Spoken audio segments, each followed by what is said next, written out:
Greetings all, Ferrariman601 here. Welcome back to another 1/400 scale diecast model aircraft review of this by Gemini Jets, the Boeing E4-B.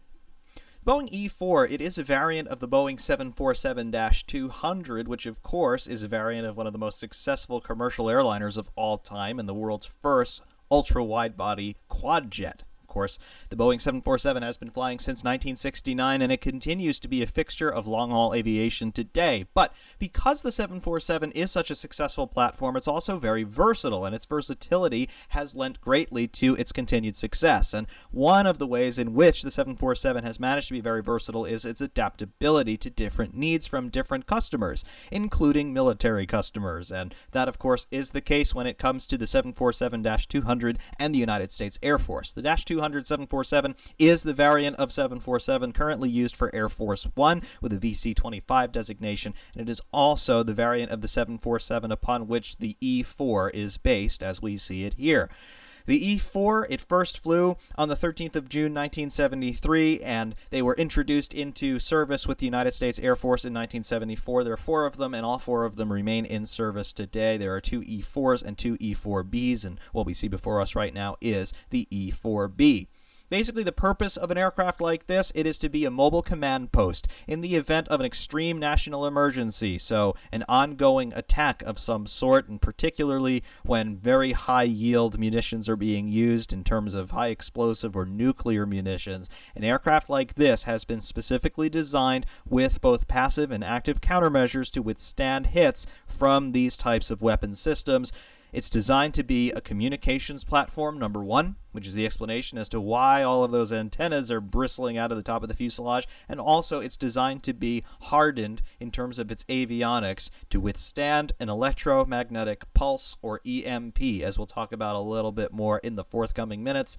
This aircraft, it's designed to give our military commanders, so that's the President of the United States and the chief advisors, militarily and cabinet officials, the advisors to the President of the United States, all of the information and tools that they'll need to be able to command operations even in the event that Washington were lost. So this is an incredibly important aircraft. Usually when the president travels overseas, one of the E4s follows him wherever he goes overseas, usually preceding Air Force One to whichever airfield Air Force One is flying into. So it's always there as a backup presidential transport, in addition to being there always as a backup military command post in the event that everything goes to hell and everything has to remain airborne and on the move. Let's take a look at what Gemini Jets have done with the E4B here in 1/400 scale as part of their Gemini Max line.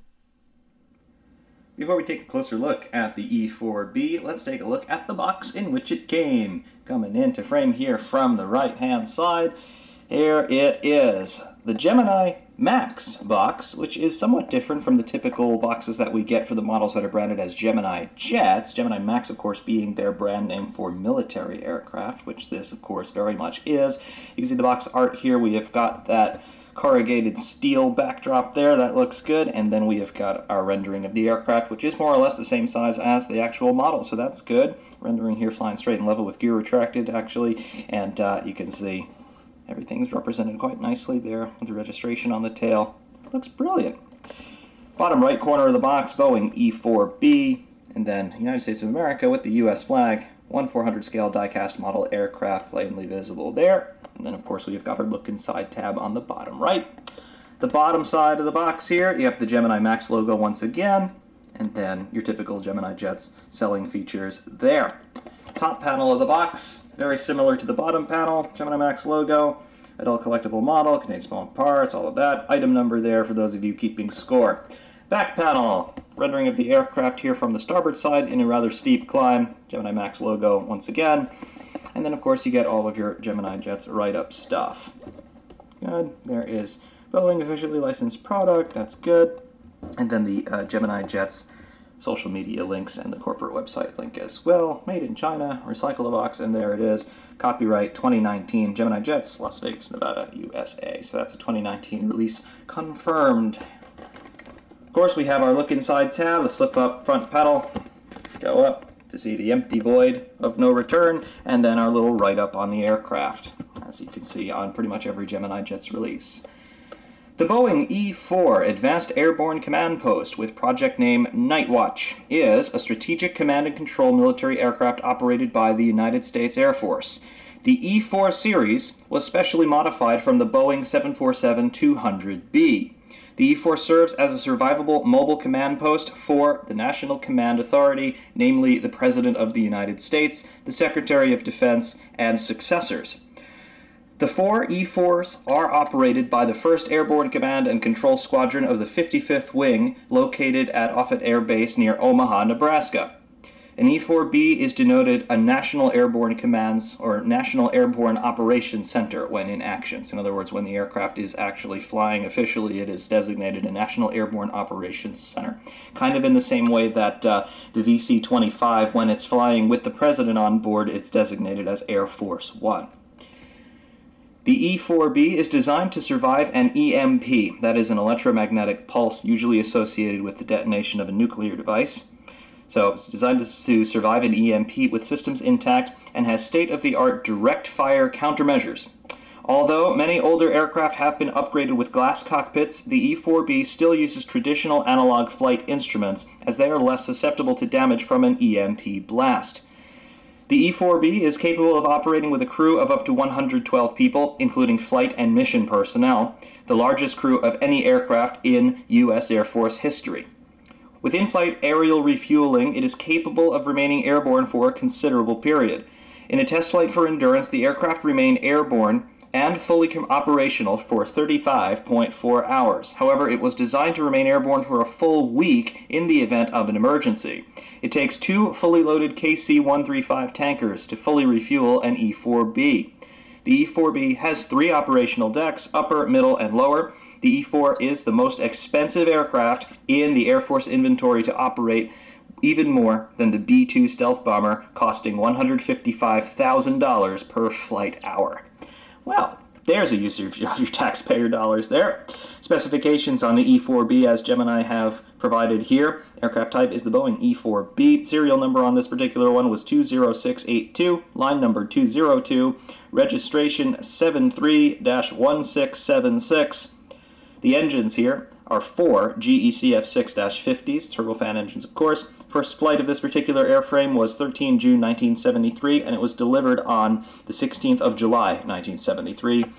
Takeoff weight maximum 833,000 pounds, cruising speed 555 miles per hour, and a range 6,835 miles. Of course, these specific specs would be classified information. These are just specs based on the Boeing 747-200 rather. Length on this one, 231 feet 4 inches. Height from the bottom of the main gear to the top of the tail, 63 feet 5 inches. And then from overhead, we get our wingspan measurement of 195 feet 8 inches. So we've got ourselves a Boeing 747-200 at its core. However, as you can see, it has undergone extensive modifications to enable it to basically to achieve its mission objectives of providing a command post in the air in the event of an extreme national emergency. So this would be available to the President of the United States not only to interface with in terms of acting as a communications relay, but also to be carrying the President of the United States if it were ever necessary. And this aircraft were the one that would be ready to go before the more traditional VC-25s would be ready to carry him wherever he needed to be. Some more detailed specifications first off on the E4-B as we see it here rendered by Gemini Jets. Of course, its role as an aircraft is an airborne strategic command and control post. So this is there in the event that it's no longer safe for key military personnel or the President of the United States or his very high-ranking cabinet officials to remain stationary on the ground someplace. Let's say that there is actually an attack underway in Washington, D.C. or wherever the President happens to be at the time. Something like this is available for the decision makers to be on board and to be on the move constantly. And the safest place, as has been determined by the military strategists and Secret Service people, the safest place for the President to be in the case of extreme emergency is no place in particular. So it's better to keep the President airborne and constantly on the move because, quite simply, it's much harder to hit a moving target than it is a stationary one. However, in this role of being that airborne mobile command post, the aircraft is, of course, a Boeing 747-200, and it is basically the same type of aircraft that commercial airlines would have been flying in the early 1970s when the 200 specification of the 747 came out. However, it has been extensively modified both outwardly and inwardly, as you can readily see with that very large antenna on top of the hump section of the 747 fuselage. However, this particular aircraft, it is one of 4 that were built for the United States Air Force. There are 2 E4s and there are 2 E4Bs. However, the capabilities of both specifications of the aircraft more or less the same. The E4B, though, has somewhat more sophisticated avionics and communications capability, which, of course, the primary function of this aircraft is to facilitate communications. First flight of the E4 was on the 13th of June 1973 and was introduced into USAF service in 1974. All 4 of them are still in service today. They're only operated by the United States Air Force, and a unit cost in 1998 dollars was $223 million. However, as the Gemini Jets box just told us, this aircraft costs about $155,000 per hour to operate, assuming that we're flying and we have a full complement of flight crew and mission crew on board. So it's a very expensive machine, and the more expensive things that the military operates, well, we leave the realm of aircraft and we start going into ships. So it's an extremely sophisticated and expensive undertaking, but this aircraft has a very important job, so the money is certainly worth it from that perspective.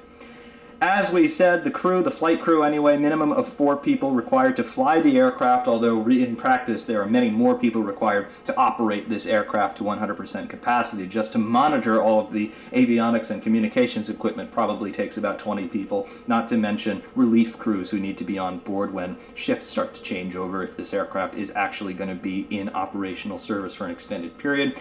Overall crew capacity, it can support up to 108 in terms of the mission crew, and of course there could be a couple relief flight crews on board as well. And there's a lot of space for this because it's a 747 after all. Overall length, 231 feet 4 inches. The wingspan is 195 feet 8 inches. The height is 63 feet 5 inches, measuring from the bottom of the landing gear to the top of the tail. Wing area is 5,500 square feet. Empty weight on the aircraft, of course, this is going to be somewhat fudged because the real numbers are classified, but the empty weight is 410,000 pounds, the gross weight 800,000 pounds, the max takeoff weight 833,000 pounds. The engines, as we mentioned, they are 4 General Electric turbofans. The specification is the CF650E2. Also, the F103 is listed here as an engine specification as well. They may be evolutions of each other. Overall thrust by the engines, though, 52,500 pound-feet of thrust. That's 234 kilonewtons at sea level. Performance specifications also would be classified, but just judging based on what the 747-200 can do in its civil variant, maximum speed is 523 knots, that's 602 miles per hour, or 969 kilometers per hour. The cruise speed, though, 556 miles per hour, that's 483 knots, 895 kilometers per hour, that's Mach 0.84. The range is 6,200 nautical miles, which is 7,100 miles, or 11,500 kilometers. The overall endurance, though, it's kind of indefinite. Listed here is 150 hours plus, of course with in-flight refueling taking place there, but in theory, as the box told us, this aircraft could fly for about a week without having to make a landing, provided that they could refuel in flight. Service ceiling, 45,000 feet. However, could it go higher than that? Probably, I would say, particularly because this aircraft is designed to withstand the direct impact of a nuclear strike.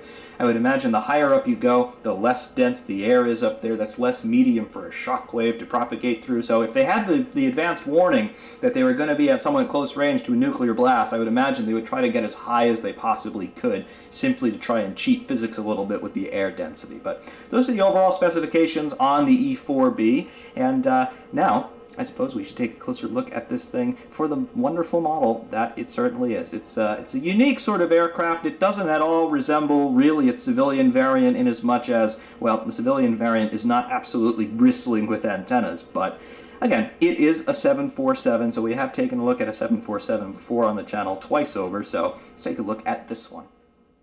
Stopping the rotation to take a closer look at some of the finer details macrocosmically on this model. We'll start to zoom in toward the nose section here. And there we go. Initially, there is the nose of the E4, looking wonderful. One of the biggest changes that you'll see on the E4 versus the traditional 747-200 is the little bump here on the front section of the nose. That is where the hardware has been installed for aerial refueling. So coming down from the back of a tanker, there would be a big boom extension that would then mate with the hatch here on the nose of the aircraft. This would be a door section that would open up and expose a refueling nozzle underneath, and the pilots of the E-4 would fly up to the tanker, and then the boom operator on the tanker would fly the boom into the receptacle there for in-flight refueling. And as the box told us, it would take 2 full fuel loads from a KC-135 in order to refuel this aircraft. So in-flight refueling probably takes a little while if they need a full tank, but obviously it's possible, and it's all facilitated by this little hatch right there. In reality, of course, it's not so little a hatch, but just forward to that and below, we have got our nose tip here covering what is undoubtedly radar equipment for weather radar and things like that, just to help the pilots in navigating. And then things continue to change as we move upward and aft a little bit. Got our cockpit windows here with our windshield wipers just below. That looks very nice. And then as we go up, we see one of the emergency exit hatches here that the crew could then pop open and escape via escape rope if they needed to. But then just above all that, we are literally bristling with antennas over this aircraft. There is absolutely no mistake about it. This aircraft is designed to do some very interesting things using RF and digital signals and all kinds of things.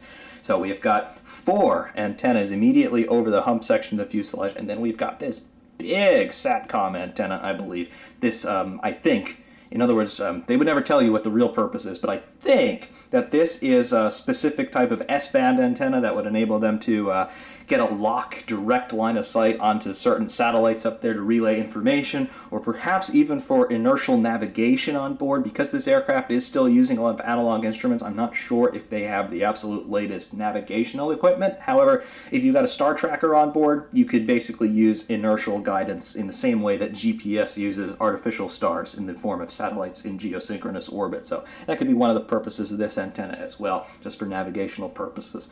As we continue to move aft, we see 4 more antennas here, midships 2 of them, and then just aft of midships we've got 2 more antennas. Then we have got a 3rd, we have a dome antenna, and then a 4th, and then a 5th antenna. So in total, across the top of the fuselage, we have got 4, 5, 6, 7, 8, 9, 10, 11, 12, 13. We have 13 antennas across the top of the fuselage on this thing. Again, it is bristling with communications equipment.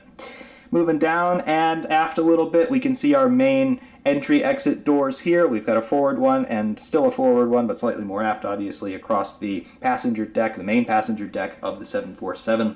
This is a triple-decker aircraft. We have basically more or less a full deck in the bottom area, where on the civilian version of the aircraft would be the cargo hold, but I'm sure a whole bunch of machinery and other instrumentation are installed in the lower deck of this particular aircraft. And of course, no windows here on the E4-B, but the upper deck still exists very much on the 747-200. Not quite as long as the 408 variants, but obviously still the upper deck, and that's probably where a whole bunch of command and control infrastructure is installed as well. Moving aft toward the wings area, you can see that we have a cradle arrangement for the wings on this particular aircraft, and I believe this is also true for the civilian variants of the 747-200 that have been made by Gemini Jets, but looks fine, no problems there, and I actually do quite like the shape of the wing spar as it comes into the fuselage, which is basically fitted over top of it, so I like that very much. We have our engines as well as we start to move outboard across the left wing. Notice these engines are quite a bit smaller in terms of their overall packaging than they are on the 747-400 as well as on the Dash 8 variant of the 747. Again, different types of engines. This is a much older variant of the 747, so the engines were not quite as high bypass back then, but they are still running these same older engines on the E4Bs today. No real reason to re-engine these aircraft because they still work just fine for what they need them to do. But of course, the new proposal for Air Force One, based on the 747-8, going to have higher bypass engines. But still, for this one, and still on the VC-25s as they currently exist themselves, also based on the 747-200, same engines on those as well. Leading edge of the left wing, you can see how it terminates here in the wingtip. We don't have any end fences on the wings, but we do have are these little antennas here. And I'm not entirely sure if they are actually antennas or if they are also there for electrostatic discharge. Because this aircraft has a whole bunch of communications equipment on board, has a bunch of very sensitive instrumentation, which is using radio frequencies and other parts of the electromagnetic spectrum to transmit and to receive, if you had stray static charge, particularly across the outer surface of the aircraft, you could get a lot of EMF, electromagnetic frequency interference with that communication equipment. So I would not at all be shocked if these little probes here are more so for electrostatic discharge versus any sort of antenna relay, because obviously they have got their communication stuff covered by the 13 antennas across the top of the fuselage. So that's interesting. Of course, there is another, I suppose you can almost call them lightning rods, on the right side wing, as well as on the leading edges of the empennage here on the horizontal stabilizer. We'll see those a little bit later as well. Obviously, we've got our landing gear visible here. There's your nose gear with the open doors there. That looks good. Rubber tires over plastic wheels for all of them. The main gear, they also roll as well. Same rubber tires over plastic wheels. Main gear pivot as well. And you can see the main gear doors open with the landing gear being extended quite obviously. So all of that so far looking absolutely splendid here on the E4-B. No problems in my book.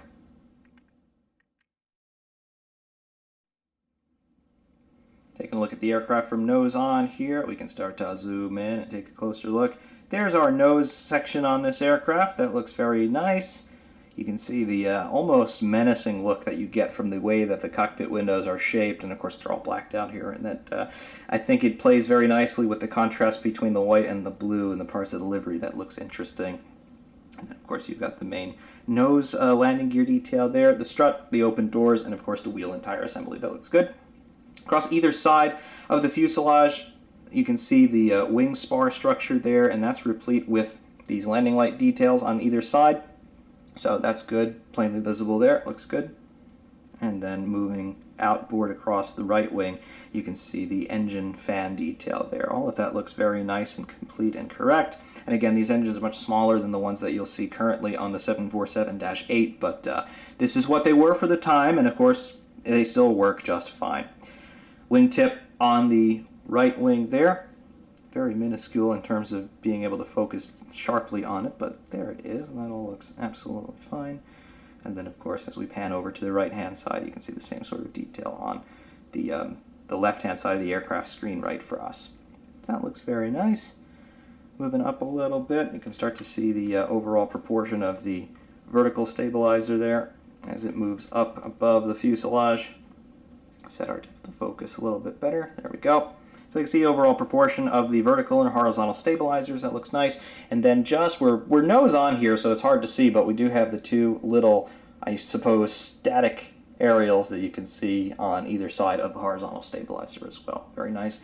And that's not the only thing that this aircraft has that is different externally as well, in addition to the antennas and the little static discharge things. I'm not entirely sure what the technical name of that would be. But the aircraft also trails a wire behind it, and I'm not entirely sure how long it is, but I'm led to believe that it's trailing a wire that's a couple thousand feet long behind, and that's a further antenna that it could have. So as far as we can see on the outside, the aircraft really has 14 separate antenna elements there, and that's all for communications relay. So that is really, really hefty in terms of its overall capabilities. Very cool.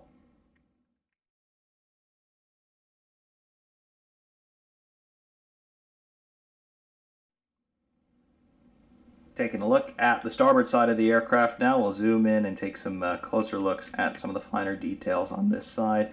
Basically the same as the port side, with the exception of our cargo doors here. We have got our forward cargo door, basically the same as it would be on the civil variant of the aircraft. But also here, now that we're a little bit closer in, you can see that the aircraft is not devoid of windows, but all the windows are blanked off. See the upper deck here, all the windows are blanked off. We can assume that the windows are actually there, but they're just closed off with the window shades. And of course, along the main passenger deck of the aircraft, you can see that all the windows are blanked off in that blue stripe as well. Obviously, the aircraft would have windows and they would be openable in terms of viewing out, but I imagine they tend to keep this thing blacked out as much as they can so that prying eyes can't quite see what's inside. Entry-exit doors across the front section of the fuselage. You got your two ones there, and then as we start to move aft, basically midships, we have got an overwing exit, and then we have another exit partially obscured here by the wing itself. Continuing to move aft, we have got ourselves another cargo door here at the rear in this area right here, and then we have got another service door, probably for lab service, and then entry-exit door at the rear with a little Air Force roundel as well. That looks good. And then we get into our tail cone and empennage area As we move up, you can get a better look now at the little static charge or discharge ports here, the little antenna aerials, I suppose. There they are. And then as we move up a little bit farther, you can see the vertical stabilizer with the shut lines for the rudder surface. And of course, we have got the US flag and the aircraft registration of 31676. So very, very cool. Different from what you would see on the registrations of the BC-25s with 28,000, 29,000 currently. The next one probably going to be 30,000 and 31,000 if I had to be a betting man. But this one, 31676. Nondescript. Interesting. Not at all interesting in terms of being memorable. So I have to wonder what the rationale there was by the Air Force. Tail cone, very nicely sculpted. It's a little bit different in terms of its geometry from the tail cone that we'll see on the 747-8 for sure, but again, this is the 200 variant, so it looks the part. Better look at the antennas in the aft section of the fuselage topside. You can see there, we do have a little dome antenna here. On a civilian aircraft, that would be what they use for the satellite phone and internet connectivity nowadays. Obviously, this aircraft would have been designed in the days before the internet, so I have to wonder what that particular antenna would be used for. But there it is on this particular aircraft. And then, of course, moving forward, we've got our midship antennas. We've got the big bubble antenna over the hump section of the upper deck, and then the 4 forward antennas. So that's cool. Move down a little bit, take a closer look from profile of the wing there. There are the 2 engine nacelles on the right-hand side. Nice detailing in both of the engines, particularly in the exhaust side of the engines. And then, of course, we have got our main landing gear there, and you can see the detail, plastic wheels with rubber tires wrapped around them. That's good. I also like the details that we can see on the pylons to which the engines are mounted to the wings. I like all of that. And, of course, the engine nacelles themselves with that silver stripe around the inlet side, and then the exhaust side of the engine all done in silver with a couple ancillary parts there to enhance the detail somewhat. Looks very nice. I do very much like all of that. Very cool. It's a very striking sort of aircraft to take a look at because, yes, it is the 747, and we're all very familiar overall with the appearance of the 747, but in this particular, guys, it definitely makes you stop and take a second look because it is just such a radical departure from the typical silhouette of the 747 with all those antennas just coming out of every orifice you could imagine. It's pretty intense.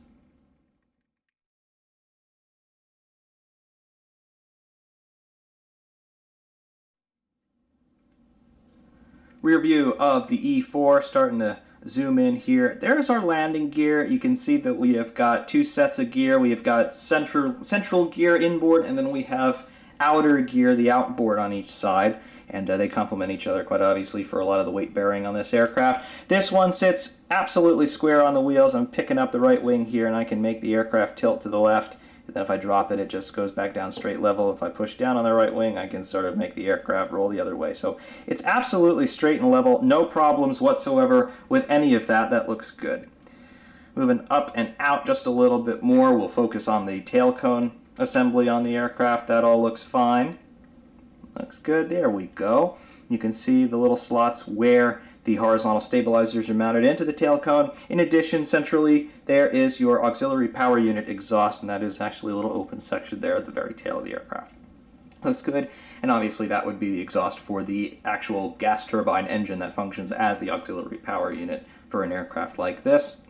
And I have to wonder what other sorts of machinery are in the tail section of this aircraft as well, because I imagine it requires a lot of power to operate that whole comm suite in there. So I have to wonder if there are more APUs on this aircraft that we don't know about, or different types of gensets, or high-capacity batteries for things like that. I've got to wonder what other things are on board an aircraft like this that we'll never quite know about.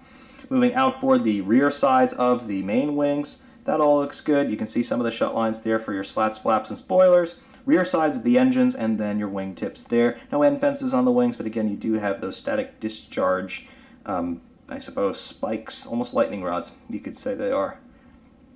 Other wing now, the starboard wing. Exhaust sides of the engines. That all looks very nice. And of course, the lower side of the fuselage there. You can see the blue stripe wraps around the entirety of the fuselage. We enhance our focus a little bit. You can see that we have little service doors for the auxiliary power units right there. That's good. And then little Air Force roundels on either side of the tail cone as well. Well, it looks very, very nice. I really quite like all of that. Marvelous.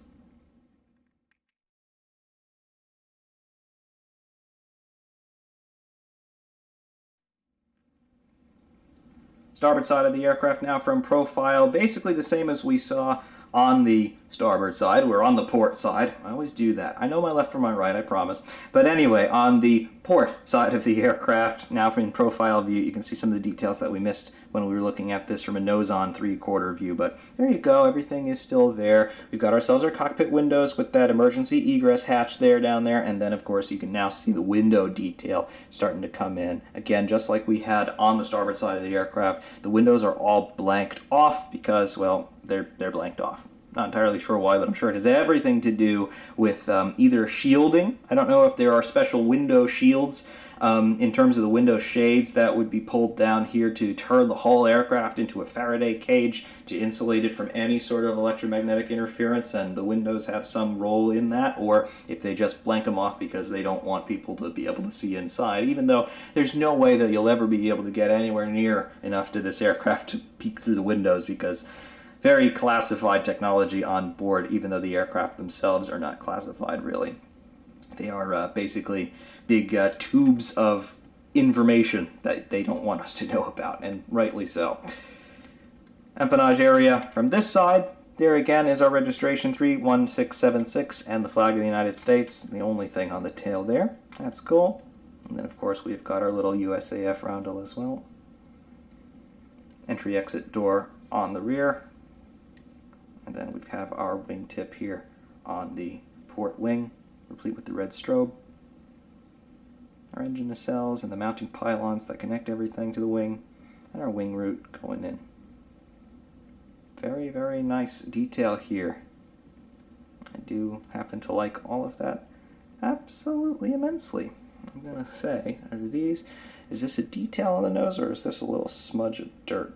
Nope, that's partially a little smudge of dirt. However, you've got very, very minuscule, but you do have a little representation of a pitot tube down there, I believe. Yep, that's a pitot tube arrangement. That's not rubbing off. So right where the light is shining most brilliantly at the moment, that is where you start to get some representations of pitot for your air sensor and things like that. So that all looks good. Very nice.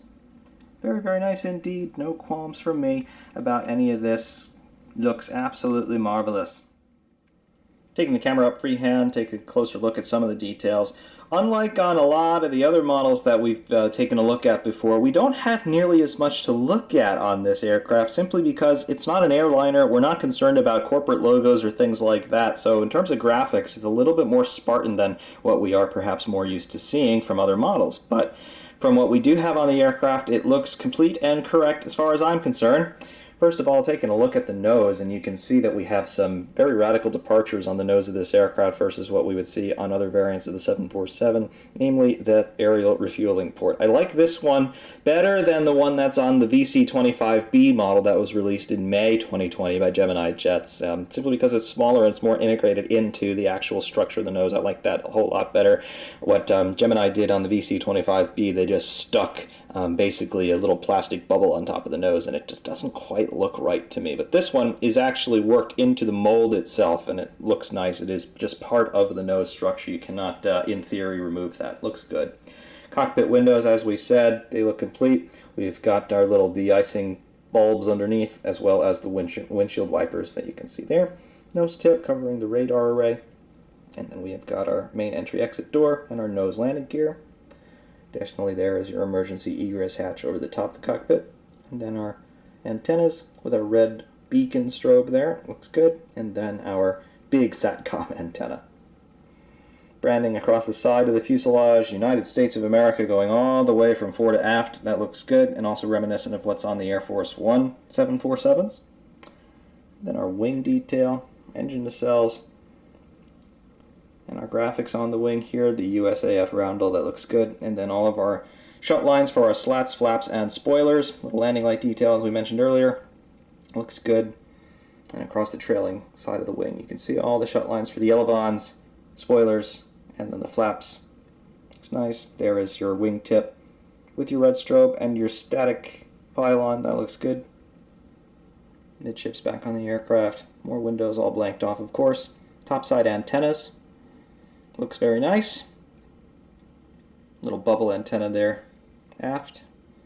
and then the horizontal and vertical stabilizers in the empennage area and the tail cone. Looks very, very nice. And there are the little struts there for the static discharge across the front section of the empennage on the horizontal stabilizer. Vertical stabilizer looks good, the shut lines for the rudder.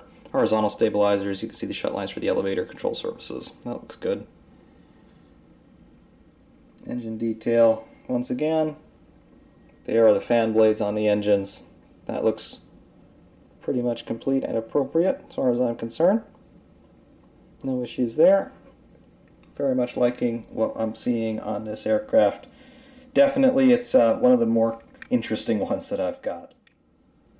It's more freehand from the starboard side of the aircraft now. Just basically the same details, just reiterated on the other side. Vertical stabilizer with the registration. Looks good. And then of course we have got our right wing. The only difference with the right wing is that rather than having the USAF roundel on it, it has the actual initials of the United States Air Force, USAF there. That all looks good. And of course your fuselage detail, and then your aft cargo doors visible here. All that looks fine. No problems for me. Looks very, very nice. Get a little bit closer on the auxiliary power unit exhaust area on the tail cone. That looks nice. I like all of that. Looks complete and correct. Very nice, very cool. And our main landing gear once again. Looks good to me. Exhaust sides of the engines. Really, really like all of that. Looks cool. I like this angle in particular. That you can just see how crisp everything is structurally on the wing. There are no burrs or anything like that. It's just all smooth. Very, very cool. Definitely liking that. They did a great job on this one. Very cool. Very, very cool. I like the reflectivity in the paint there. Paint finish on the wing. You can see how it's reflecting the cheat line, I suppose you could call it, in the livery, the blue stripe down the midline of the fuselage. That looks good. Reflection is fairly crisp considering what it is. It's good. Very good indeed.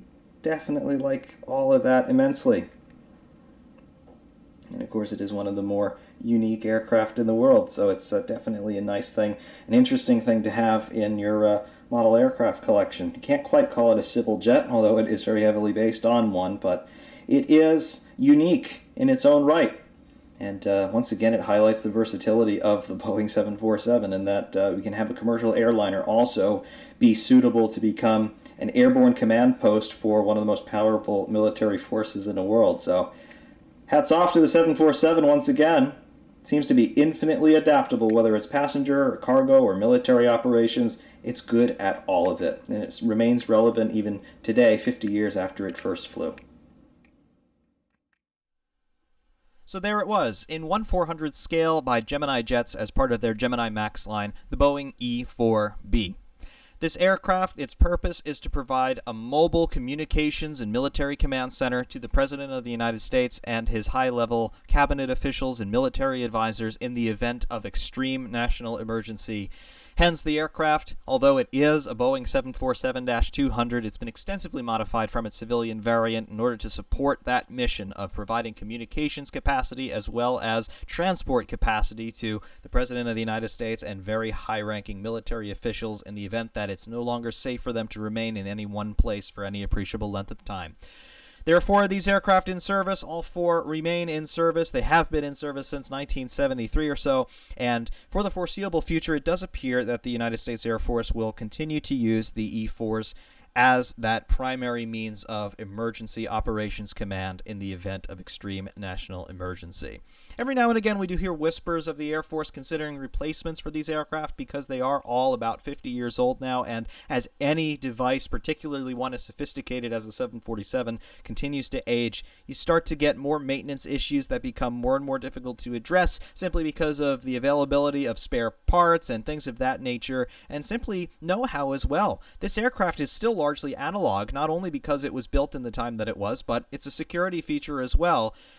Analog systems are very difficult to hack, number one, in this era of cyber warfare and things of that nature, and also analog systems are far less susceptible to the electromagnetic pulses that are generated either by nuclear explosions or electromagnetic pulses in their own right, designed by ill actors trying to incapacitate aircraft such as this. So the analog systems, they start to get old. The people who know how to work on them, they start to get old. So perhaps a replacement for the E4s will be forthcoming in the years to come. But for the moment, they remain in service, and they will remain so because they have that very critical mission of maintaining the chain of command and the continuity of command in terms of making sure that the government of the United States can continue to operate even in times of extreme crisis. So the E4, it has served the United States venerably, and it appears that it will remain doing so for at least the foreseeable future. Until next time, though, that's all I've got for you today. I hope you've enjoyed this look in 1/400 scale at the Boeing E4-B by Gemini Jets. Thank you all very, very much for watching. Variety Man 601 saying thanks, and of course, we will see you soon.